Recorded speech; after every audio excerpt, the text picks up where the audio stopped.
right, good afternoon. My name is Angela Mastrovito. I'm with Rebecca's Legacy Justice for Rebecca. So we have with us today a survivor of domestic violence that after many years of silence is ready to share her own story. Our survivor is identified by a first name only to protect those who are still working through their life's journey related to the domestic violence. Our episode today is only audio as well. If you are in need of mental health services, please contact your local agency or dial 988. If you need help with domestic violence, text 88788 or call 800-799-7233.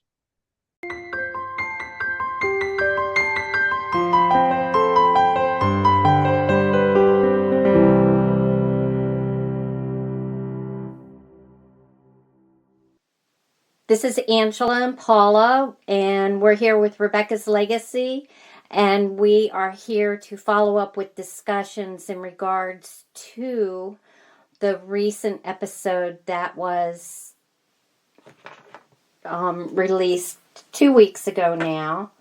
And we're here with Paula to be able to discuss follow-up questions, and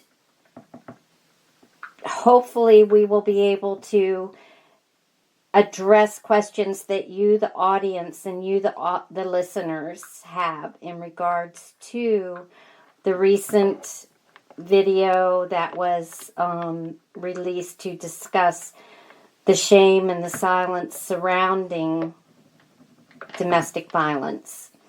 The name of the video was Shattered Silence, Eyes Behind the Veil. So, Paula, I sent you some questions. I don't know if you want me to ask them or if you want me to actually ask the questions out loud and then give you an opportunity to most likely give your opinion or your suggestions in how we make a change regarding domestic violence. I think asking a question and kind of planting me somewhere with a question is good, and then we could have like a dialogue, because obviously neither of us have the answers, but we can discuss ideas, right? And correct. My perspective and your perspective. So that would be lovely, and I'm fine to be led by your questions for sure. Okay. All right. So as we said earlier, the name of the video that you participated in a couple weeks ago was Shattered Silence, Eyes Behind the Veil. And from that, there was a ton of questions that came up. And this will probably be a 2-part series for follow-up, but at least gives us an opportunity to start that dialogue. One of the first things that you referenced, besides the gripping descriptions of being literally drawn into the domestic abuse that you experienced, you referenced Maya Angelou, and you said why, and basically the quote of Maya Angelou was, when someone shows us who they are the first time, to believe them. Yeah.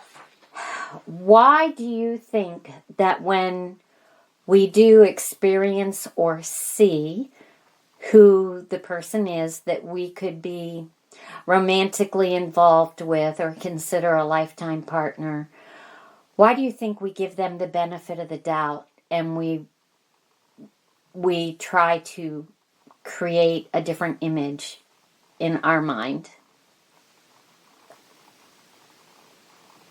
I think one of the things that blocks us from the ability to make choices that are wise in that regard is the foundation that brought us to that relationship. Mm-hmm. So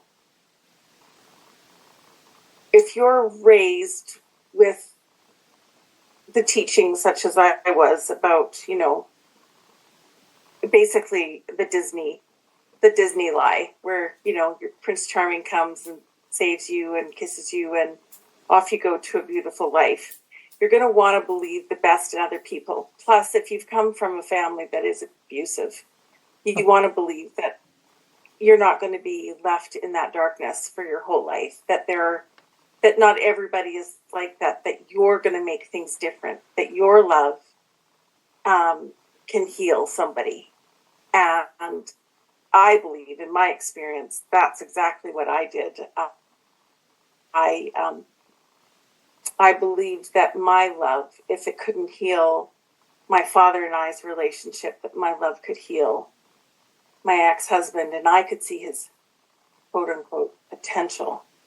And that potential would be enough for me to stick around, because obviously if God finds worth in him, then I should believe in him. I've made covenants being married, so, I need to stick around, because things could turn around at any moment, right?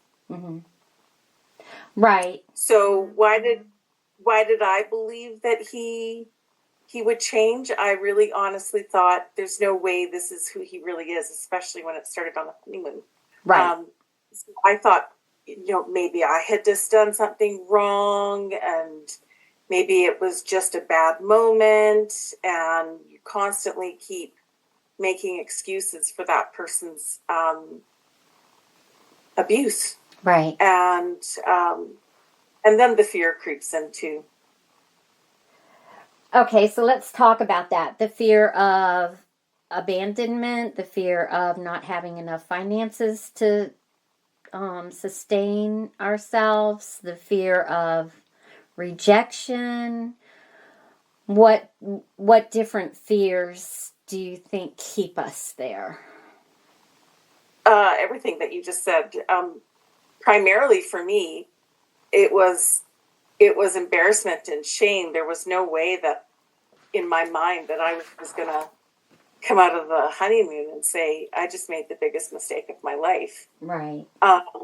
So I was ashamed. I had no way to provide for myself. We had just had, I think this is going to sound really crazy, but this is the honest truth. We just had like 5 wedding showers. We had all these people giving us gifts. And, some of my showers were, there's over 100 people. Wow. And, so I'm thinking, well, we just got all this stuff and we can't, how do we give back all the gifts? And, there was over 500 guests invited. You kind of get stuck in this, this landslide of everything coming at you at once. And you just don't see a way out. You just see yourself being dragged in this pile of destruction, and there's nothing you could do. Right. And it feels like as the days go on, the quieter your voice becomes. So fear of judgment, shame, finances, the loss of the dream. I think in therapy, I have spent a lot of time realizing that the biggest thing that hit me was recognizing that I had to let go of a dream. I had to let go of what I thought would be and come to terms with what was. And it took me 21 years to finally come to terms with what was. 21 years of denial of what the reality was. And although I'm sorry it took that long, I don't think you're alone in that. No. I think they say it took my sister 36 years, and she has only been out now for the last 4.5 years. Yeah. And she's just unfolding what's happened to her because she had no therapy through any of it. And so I'm just trying to sort of emotionally stand with her and be a safe place for her to learn to speak about it, because she was deeper in the silence than even I was. So there's many people, many spouses that are lost in that silence and desperation. Yes. Yes. Um, you mentioned the silence, so let's talk about that a little bit. I know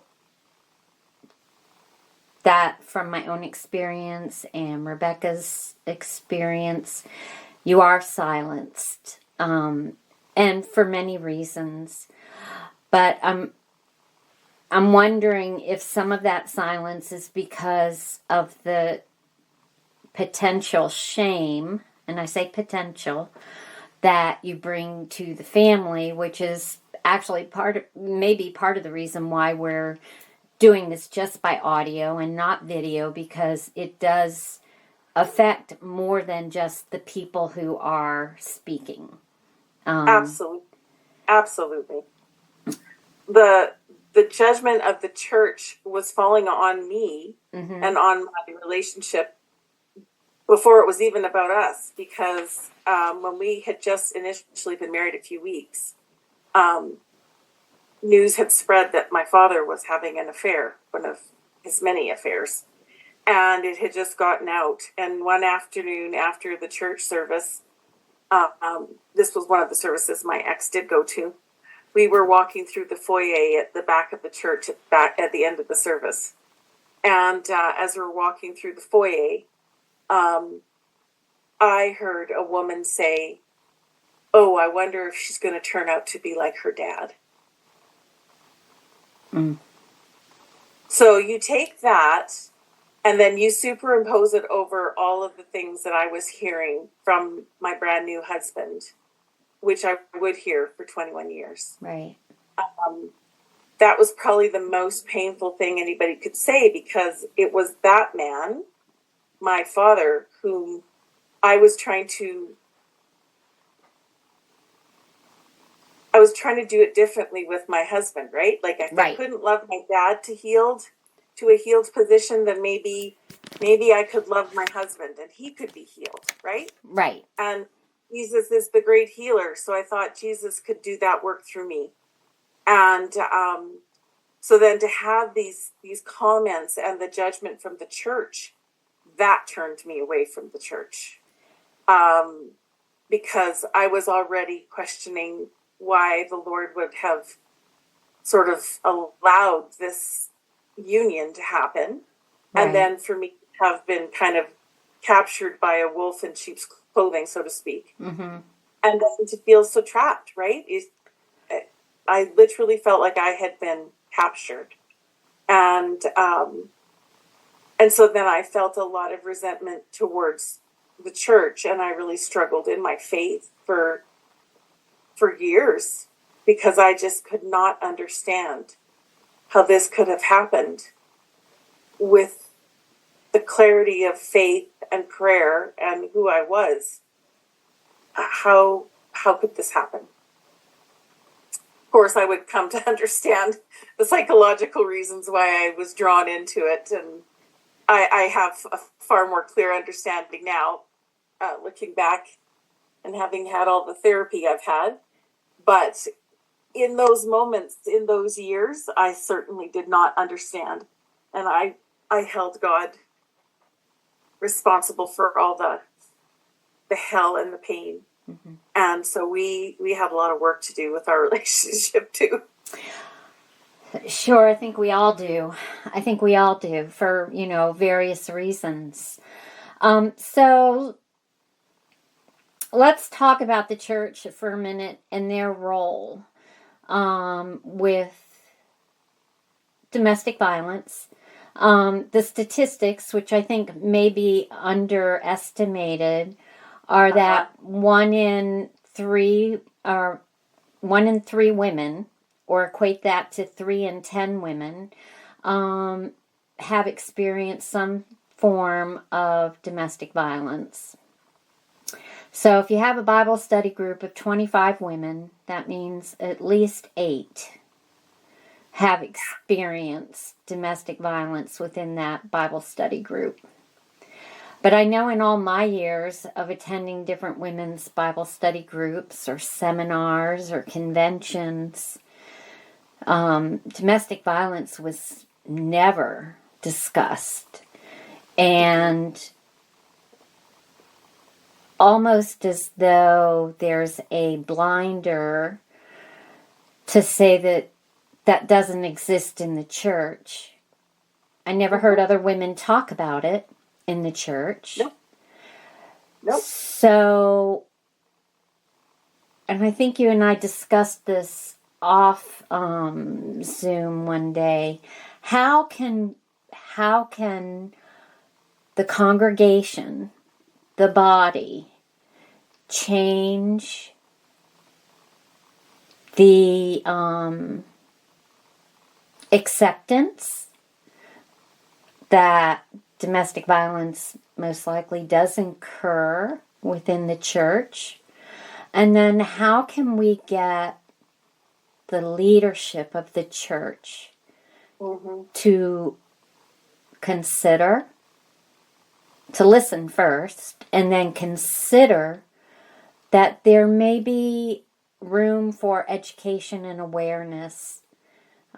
It's one thing for a Christian organization to say, oh, we support XYZ domestic shelter down the road, financially, or give them food, or, whatever. But it's another thing for them to say, oh my goodness, this could be happening within our congregation. Yes. So if you go one-on-one to the pastor, typically what I think most victims of domestic violence hear is, you must not be loving enough, you must not be kind enough, you must not be doing something right. Maybe you're not giving access to sexual favors enough to your spouse, whatever.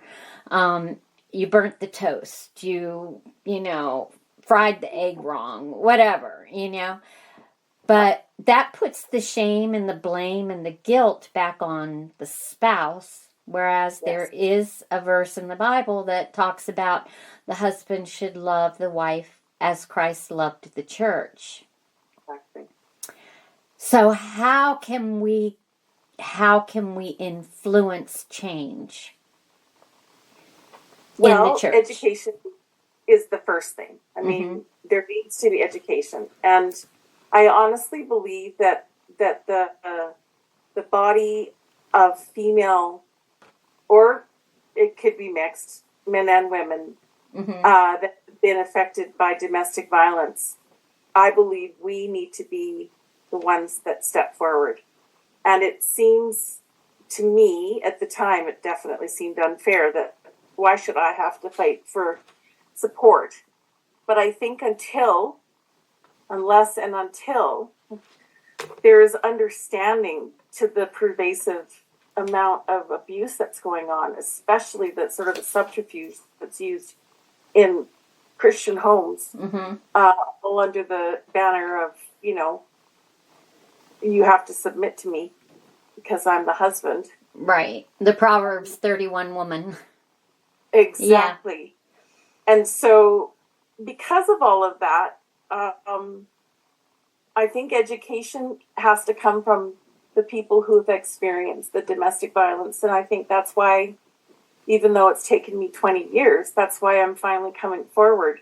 I have come forward to women independently throughout these 20 years to help them step forward and step away from their abuse. And, for example, just the other day, I got a photo from one girl that I'd spoken to in Nashville.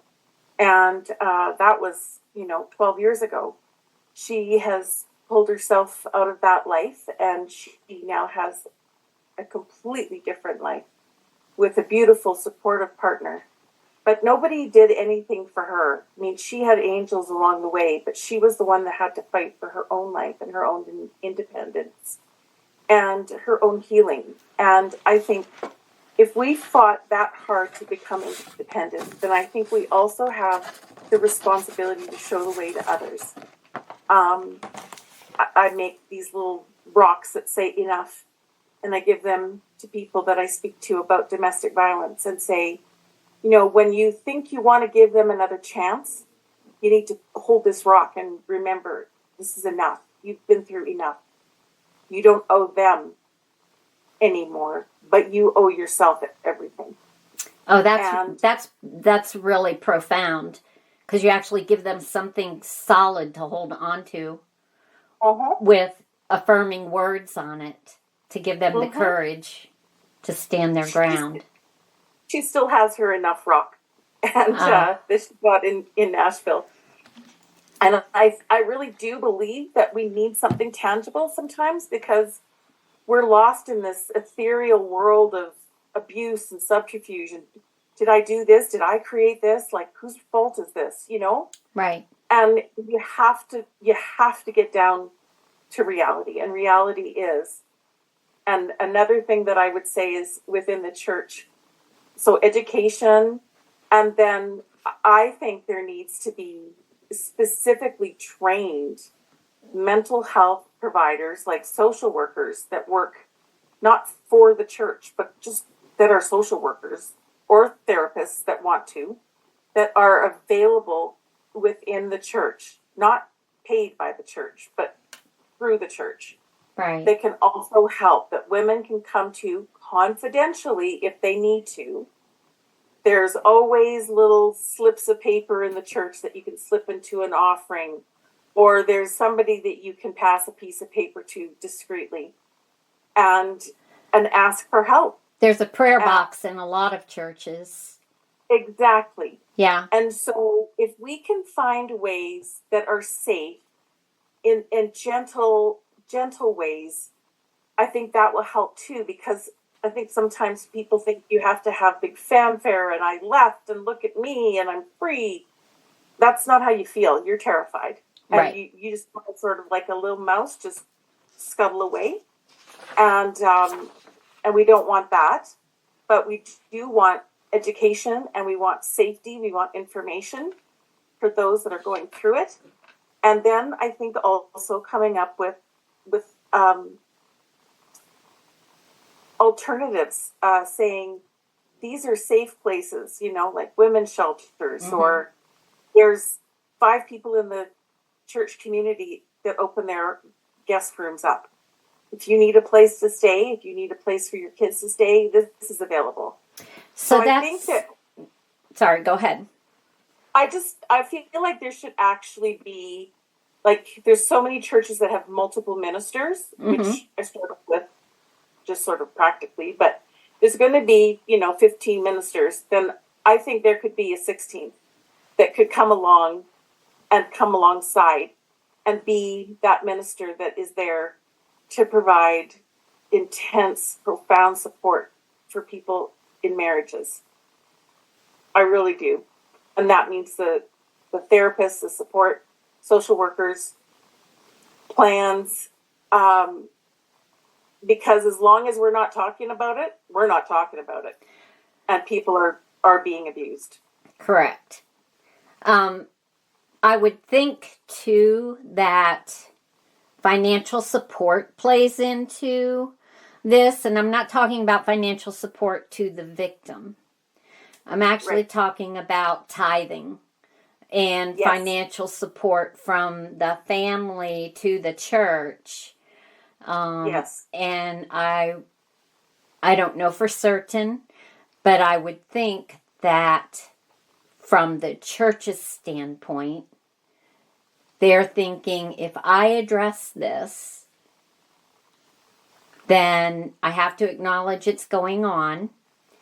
But then I also have to hold the man, we'll say man in this case. I realize that victims of abuse could be men or women. But we'll say man in this case. Then the pastor would have to hold the man accountable because if you're going to fully address it, you do have to address the abuser. Yep. And not in a confrontational way, but in a way where you can come up beside them and offer support and education to them as well. Yes.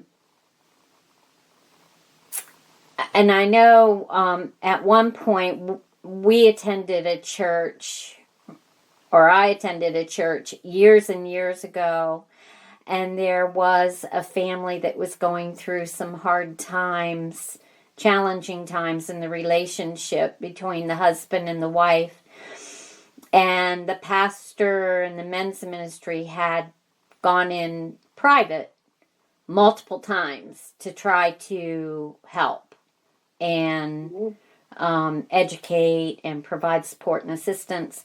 And I'll never forget the day the pastor got up at the pulpit and said the person's name and said that for over a year they had tried to provide support and counsel, and the person had refused. So they literally publicly shunned that person from the Wow. church and asked the church to embrace the wife and the children. I don't think that's a normal No. response from the church. I will tell you that my respect for that pastor shot through the roof. Because it told you where he stood, Yeah. and that they were expecting the congregation to support him in his decision, or asking the congregation to. I have never experienced that before, and I have never seen it again. And I have never even.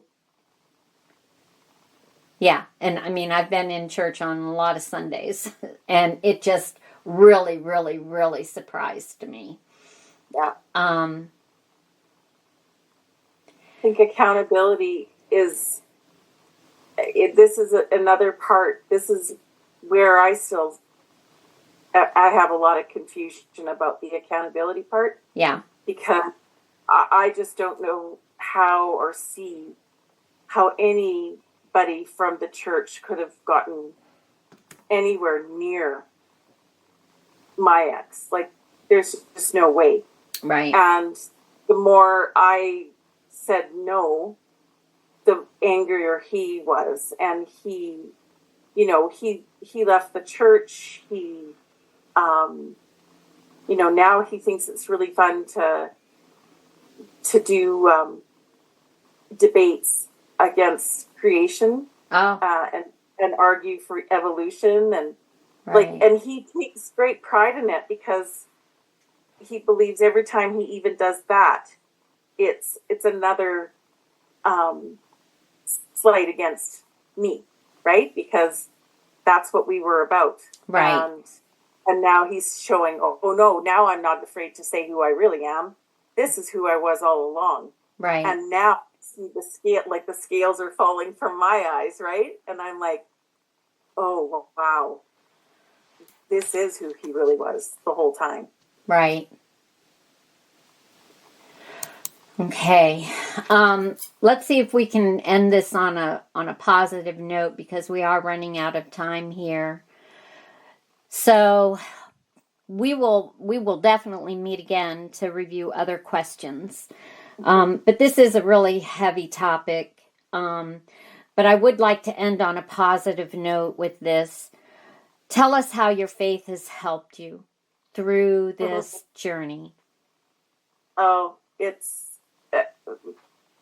hard to fathom now, but my life is so beautiful now. It's very simple, and it's exactly what I had prayed for. I prayed for peace. I prayed for solitude and purpose. I'm doing a lot of women's ministry. I'm working as an end-of-life doula. I am an artist, and I'm able to flourish in this little tiny little life I have. There's still disaster trails with my children um, that fall from this destroyed relationship, but I live in gratitude because I do believe that gratitude is life. And so that's what I focus on is gratitude. And I do believe God provides every single day for me, even my daily bread, literally. Um, because I did have to leave.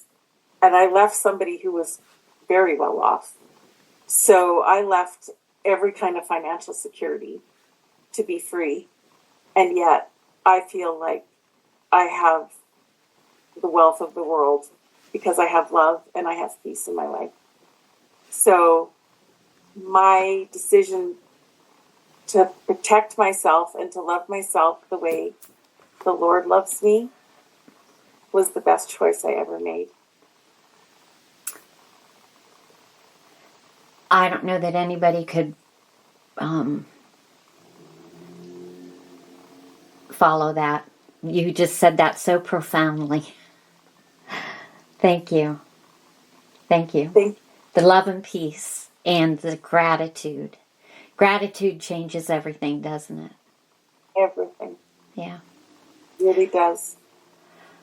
All right. Well, Paula, thank you so much for spending this time with us. And we will pick up on another episode to review the other questions that came up from your original episode speaking about the domestic abuse and shattering the silence. And I just want to thank you so very much for your willingness to be a voice. Thank you. I'm very honored to be part of this, and I'm doing this for myself, but I'm standing with Rebecca and with you. Thank you. And it's my honor. Thank you. I love you both. Okay, love you, Paula. Thank you. Bye. Bye.